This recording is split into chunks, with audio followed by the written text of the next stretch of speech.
Frank "Big Bear" Williams learned the most expensive lesson of his life in 11 seconds. Not because those 11 seconds hurt. They didn't. That was the problem. 11 seconds where a 320-pound professional wrestler discovered that size, strength and intimidation mean nothing against someone who understands the human body better than you understand your own rage. Los Angeles, California. CBS Television City, January 14, 1972, Friday evening. The Mike Douglas Show. Studio 43, 7 million Americans watching live from their homes. This is not recorded. This is not taped. This is happening in real time across every CBS affiliate station in the country. No delay, no editing, no ability to cut anything before it reaches living rooms. Bruce Lee is tonight's guest. Dark suit tie, looking professional. He is here to promote upcoming projects, to discuss martial arts philosophy, to be charming for middle America. This is what you do when you want Hollywood to take you seriously. You go on network television, you make 7 million people like you. Then maybe someone gives you a leading role. Bruce is sitting in the guest chair, Mike Douglas behind his desk, co-host laughing. The studio band played Bruce onto the stage 5 minutes ago. Standard interview. Mike jokes about kung fu, about Bruce's physique. Bruce responds with stories about training, philosophy, the difference between real martial arts and movies, safe, controlled, entertainment. Backstage before the show, the green room. Bruce arrived at 6:30. Another guest there, a large man, professional wrestler, Frank Williams, known as Big Bear Williams, 320 pounds, 6'6", blonde crew cut, wearing white tank top that shows massive arms. Los Angeles Wrestling Federation champion, scheduled to appear later, promoting an upcoming championship match. Frank sitting on the couch when Bruce enters. Frank looks up, recognizes Bruce from the Green Hornet, from magazines. Frank says loud enough for everyone to hear, "Kung Fu. Looks like dancing to me. Something you do for a camera, not for real fighting." Bruce says politely, "That is one perspective." "Yes." Frank continues, "You know what would happen in a real fight against someone twice your size. You would get crushed. Size matters, strength matters. All that fancy footwork does not matter when someone big gets their hands on you." A CBS assistant enters, tells Bruce he is on in 5. Bruce stands, follows the assistant out. Frank says to his back, "Good luck out there, Kung Fu man. Try not to trip. Maybe Mike will ask you to break a board. That is what you guys do, right?" Bruce stops at the door, turns, looks at Frank for 3 seconds, says nothing, just looks, then leaves. Frank laughs. He has nothing to say, because he knows I am right. Now Bruce is on stage, 5 minutes in, interview going well. Mike asks Bruce to demonstrate something. Bruce stands, asks Mike to throw a punch. Mike laughs nervously, throws a slow, exaggerated punch. Bruce intercepts gently, redirects, shows how force can be used against the attacker. Audience applauds. Mike jokes about not challenging Bruce to a real fight. Everyone laughs. This is what daytime television does. Then Frank Williams walks onto the set. No introduction, no music, no announcement. He simply walks from backstage onto the stage. White tank top, stretching across his massive chest. Blonde hair catching studio lights. Audience gasps, confused. This is not how the Mike Douglas Show works. Mike turns, sees Frank. Face registers confusion, then concern. "Frank, what are you doing? You are not on yet." Frank does not look at Mike, walking directly toward Bruce. Cameras still rolling. 7 million watching. Control room trying to figure out what is happening. Is this planned? Some kind of stunt? Frank reaches Bruce. Bruce standing next to Mike's desk, not moving, not backing away. Frank is enormous, outweighs Bruce by 185 pounds, 8 inches taller. Frank reaches down with both hands, grabs Bruce's collar with thick fingers, lifts slightly so Bruce is almost on his toes, says loud enough for every microphone, "Show me your kung fu now. Show everyone watching how your dancing works against real strength. Let us see if you can do anything when someone actually puts their hands on you." Studio audience completely silent, 250 people holding their breath. Mike standing behind his desk, mouth open, frozen. Co-host has stood up. Studio band stopped. Every camera rolling.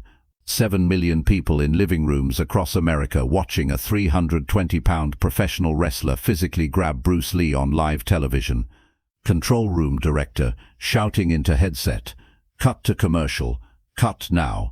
Someone get security. What the hell is happening? Technical director hesitates. This is live. If they cut, 7 million know something went wrong. If they stay, 7 million see whatever happens next. Hesitation lasts 2 seconds. Frank tightens grip, leans face closer to Bruce. Nothing to say, no fancy moves, just dancing like I said. Bruce's hands at his sides. Has not moved, has not resisted. Expression calm, not angry, not afraid. Reading Frank's eyes. Understanding. Frank is drunk. Not visibly, but enough. Can smell it on his breath. Whiskey, recent. Frank's pupils dilated. Grip strong but not controlled. Balance forward. Aggressive but not stable. A man who thinks size equals dominance. Who has never encountered someone operating on different principles. Bruce says quietly, "Only Frank can hear. Let go of my collar." Frank laughs. Says louder. "For audience, for cameras. Or what? You will use your kung fu. Show me. Everyone is watching. Show them what kung fu does." Bruce says again, same calm tone. "Let go. Now." Frank's grip tightens. Lifts Bruce higher, feet barely touching ground. This is dominance. This is humiliation on national television. 3 seconds since Frank grabbed Bruce. Security running from wings. 2 CBS guards. Will reach stage in 8 seconds.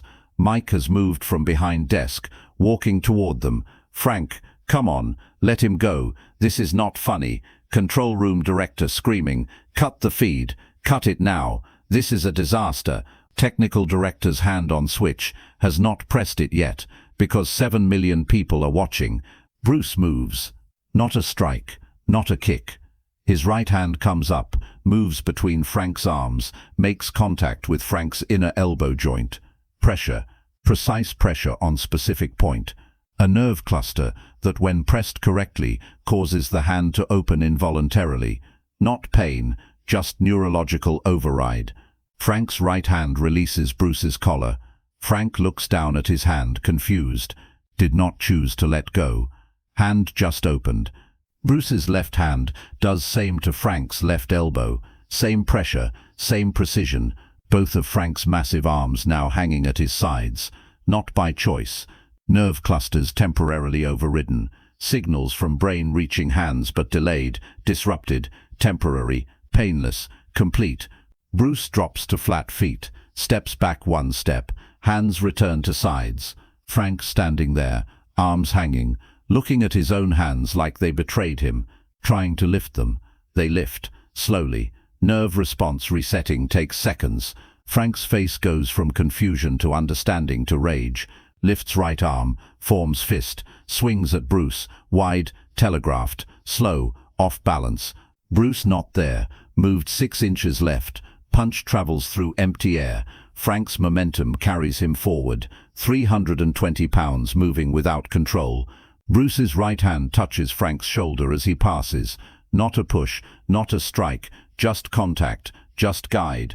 Redirecting momentum already moving. Frank's trajectory shifts, stumbles forward, cannot catch himself. Feet tangle, balance gone, falls forward, catches himself on Mike's desk with both hands.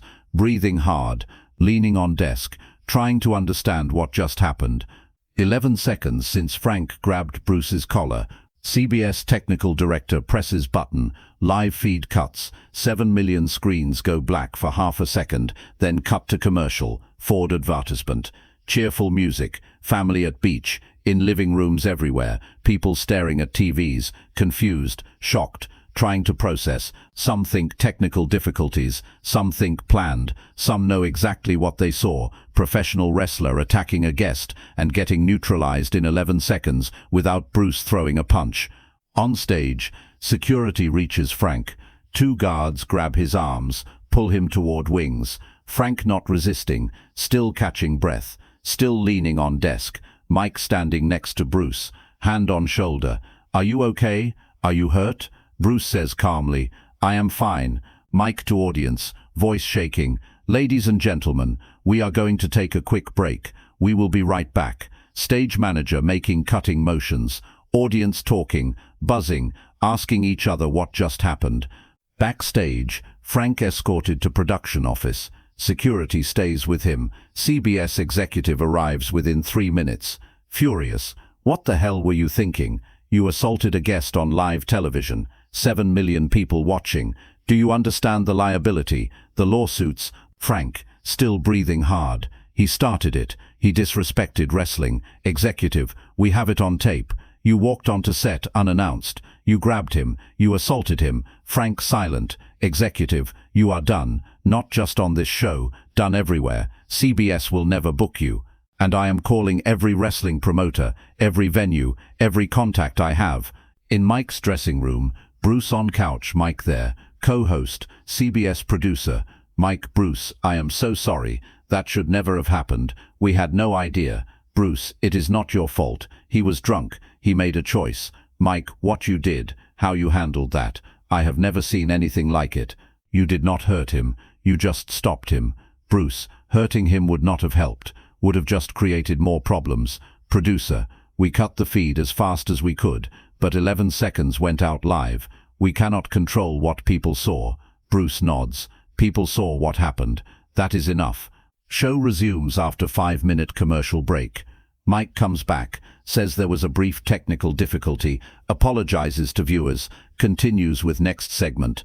Bruce does not return to stage. Interview over. Frank's scheduled segment cancelled. Mike does not mention what happened. Show continues as if nothing unusual occurred. But 7 million people saw. By Saturday morning, newspapers across the country running headlines. Professional wrestler attacks Bruce Lee on Mike Douglas show. CBS cuts feed after live confrontation. Bruce Lee defends himself without throwing punch. Story dominates weekend news. CBS releases statement. Unauthorized disruption during taping. Bruce Lee not injured. Frank Williams no longer welcome at CBS. They do not release footage. Tape locked in archives. But people who watched live telling everyone. Details vary. Some say Bruce knocked Frank out. Some say barely touched him. Some say staged. But everyone agrees. Something happened. CBS did not want America to see. Frank Williams's wrestling career ends within 2 months. Promoters drop him. Championship vacated. Wrestling Association releases statement distancing itself. No venue will book him. No promoter returns calls. Frank gives one interview to local sports radio. "I was trying to prove Kung Fu was fake. Did not expect Bruce to defend himself. Thought it would be funny, get publicity." Radio host asks, "Was it funny?" Frank does not answer. Interview ends awkwardly. Years later, someone tracks Frank down for documentary. Working construction. Frank says, "I made the biggest mistake of my life on national television. I let my ego write a check. My body could not cash. Bruce Lee taught me a lesson in 11 seconds. I will never forget. I lost everything because I thought size was strength. I was wrong." Bruce Lee's career continues. Mike Douglas show incident becomes part of his legend. People ask in interviews. He always gives same answer. "I was a guest on television show. Someone made bad choice. I responded with minimum necessary to end situation without causing harm." That is what martial arts is for. Not to dominate, not to destroy, to neutralize, to control without hurting. After Bruce's death, martial arts historians obtained footage CBS never released publicly, full 11 seconds, frame-by-frame analysis. What Bruce did to Frank's elbows, how he redirected 320 pounds with minimal contact, how he never struck, never hurt, just controlled. Becomes teaching tool in schools worldwide. Example of restraint under maximum pressure, effectiveness without excess. A man who understood real strength is not proving you can hurt someone. Real strength is proving you do not have to. 11 seconds. Live television. 7 million witnesses. One wrestler who thought size equaled strength. One martial artist who understood strength is control. One moment that ended one career and elevated another. Not because of what Bruce Lee did, but because of what he chose not to do.